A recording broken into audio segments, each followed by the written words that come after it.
Listen up. I'm not here to talk about feelings. I'm not here to talk about fair. I'm here to tell you one true thing: the clock has no sympathy.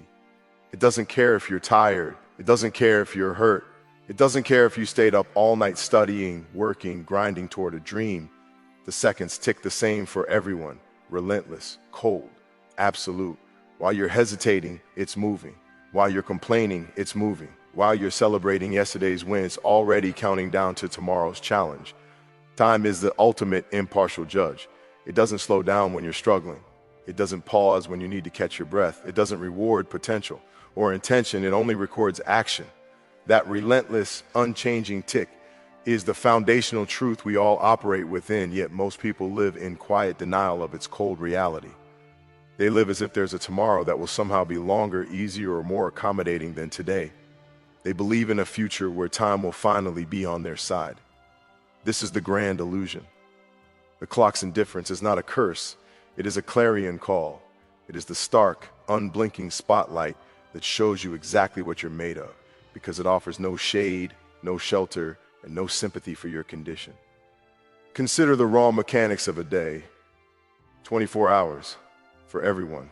The person who achieves and the person who dreams of achieving are granted the same allotment. The difference is never in the amount of time, but in the force of will applied within it.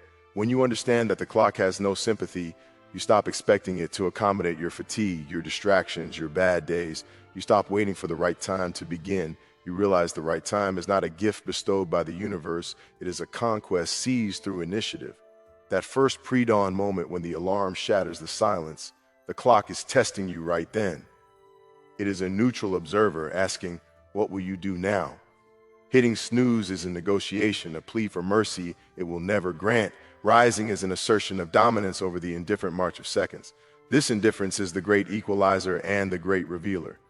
In the gym, the clock doesn't care if your muscles are burning.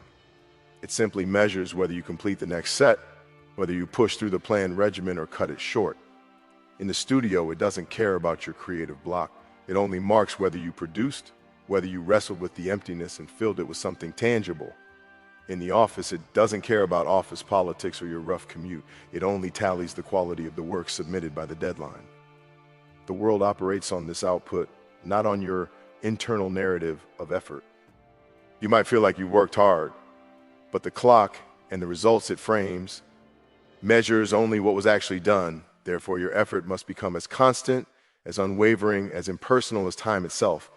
It cannot be tied to motivation, which is a fleeting and fickle emotion. It must be systematized into non-negotiable discipline. Discipline is the language the clock understands. It is the only force that can match time's relentlessness. When effort becomes relentless, it ceases to be a reaction and becomes your nature. You are not working hard because you have a goal today. You are working hard because that is who you are, because to do anything less would be to betray your own code in the face of time's silent, mocking stare. This relentless effort is what builds the compound interest of skill. A single day's work is a whisper against the wind, but 1,000 days of relentless effort, of showing up regardless of feeling, becomes a roar that drowns out the tick of the clock. You are no longer racing against time. You are building a monument within it, brick by disciplined brick.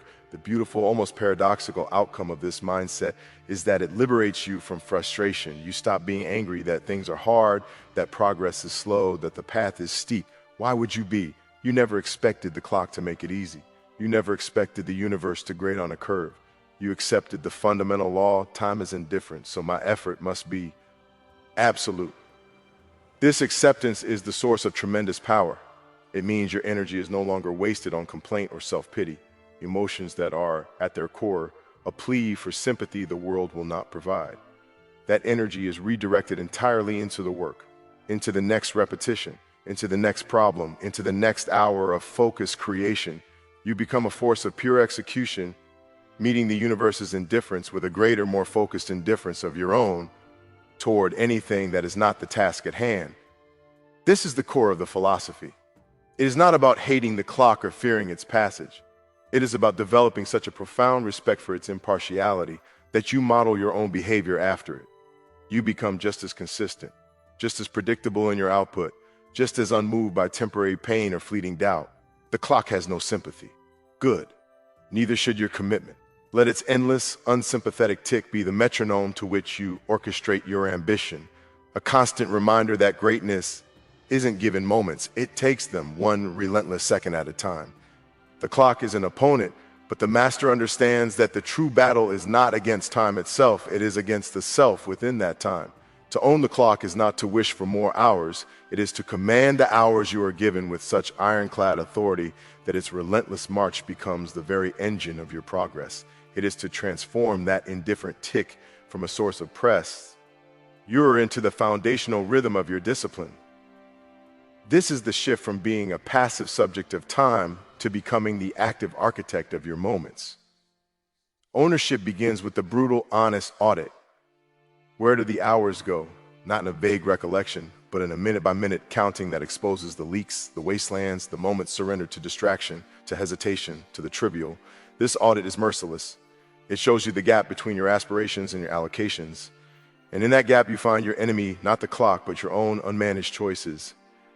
Discipline is the bridge across that gap. It is the deliberate, pre-negotiated contract you make with yourself before the moment of decision arrives. When the alarm sounds in the cold dark, the decision to rise was made the night before. When you define your identity, you are a person who gets up.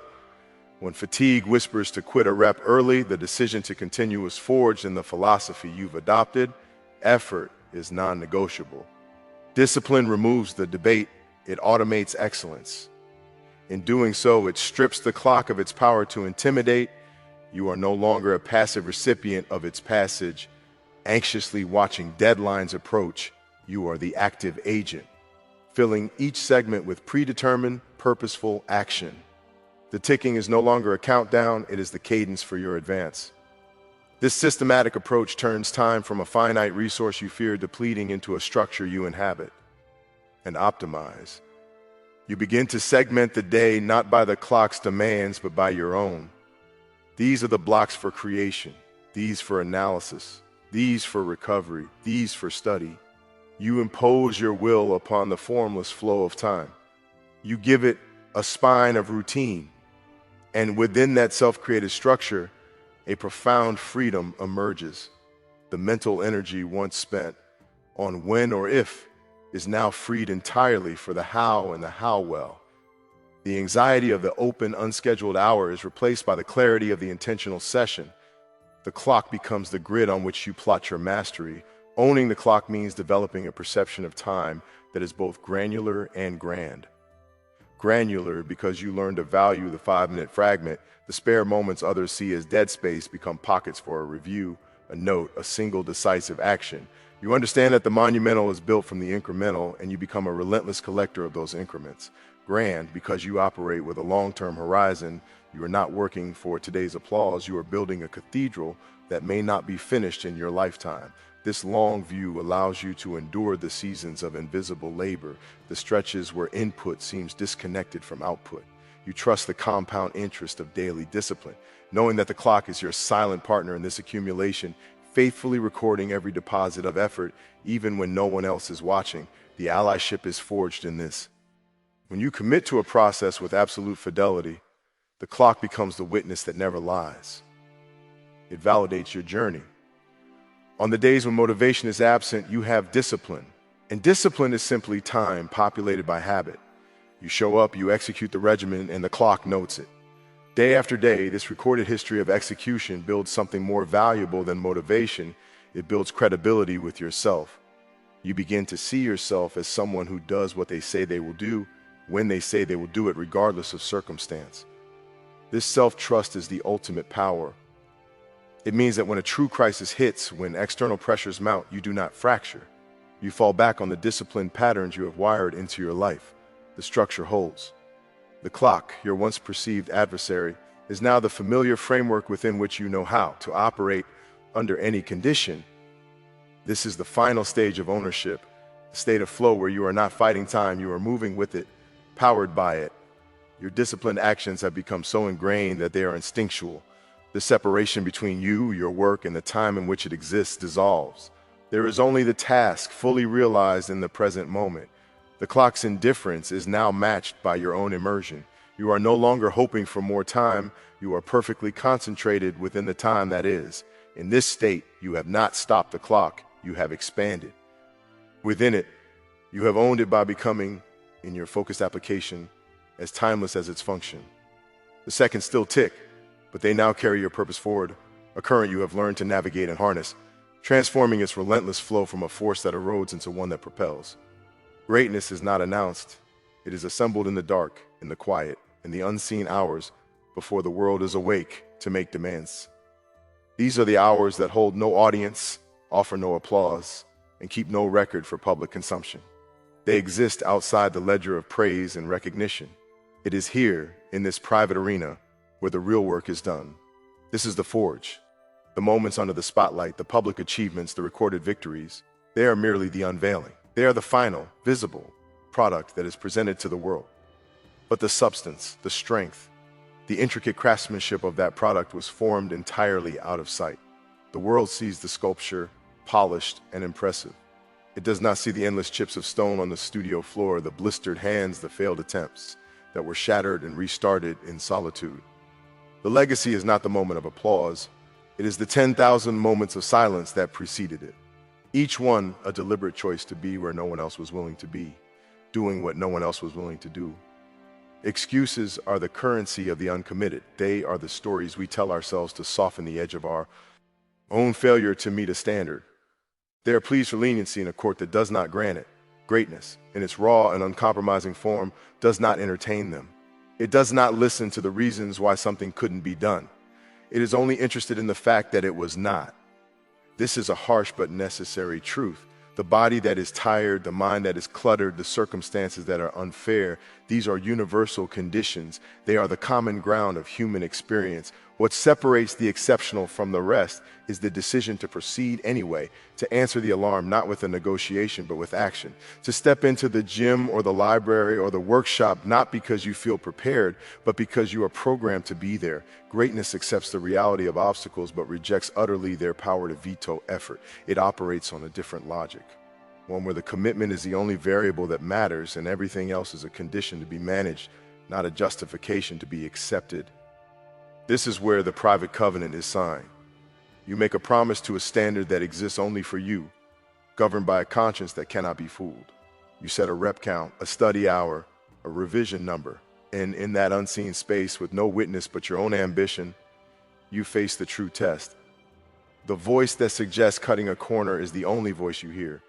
The urge to stop, to make it easier on yourself, is a palpable force. To push past it is to build a specific kind of integrity, not the kind you proclaim, but the kind you prove to yourself in the stark reality of fatigue. Each time you reject the excuse, each time you fulfill the private covenant, you deposit strength into the foundation of your character. You are not just building a skill, you are forging an identity. You are becoming someone who, when absolutely no one is watching, does the work completely. This self-created identity is your most powerful asset. It is unshakable because it was built without external validation. It was certified by you alone. The legacy built in these unseen hours is one of substance, not spectacle. It is dense, resilient, and authentic. It cannot be given and it cannot be faked, because its creation was never subject to public opinion. It was formed in the crucible of pure, uncompromising effort.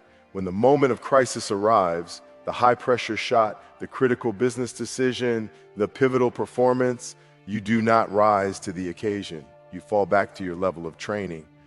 You default to the standards you have ingrained in those thousands of private sessions. The grace under pressure is simply the public revelation of the discipline you practiced in private. The instinct that seems preternatural is just a manifestation of deeply wired habit. The world calls it clutch, genius, or luck. You know it is the interest paid on an enormous unseen investment of time and will. Therefore, the pursuit is never about the trophy, the title, the external marker. Those are mere data points. The pursuit is about the private satisfaction of knowing you have exhausted your potential, that you have answered every demand of your craft with the highest fidelity you could muster. It is about looking at the work itself, a clean line of code, the perfect form on a jump shot, the elegant solution to a complex problem, and knowing it was forged in integrity, that it was not handed to you by talent or circumstance, but earned in full through effort that asked for no sympathy and offered no excuses. In the end, your legacy is simply the sum total of all those unobserved choices, a monument built in the dark, which the light of recognition can finally illuminate but can never create. The world sees the peak, but you know the mountain. You built it yourself, from the bedrock up, in the silent, sacred hours you claimed as your own.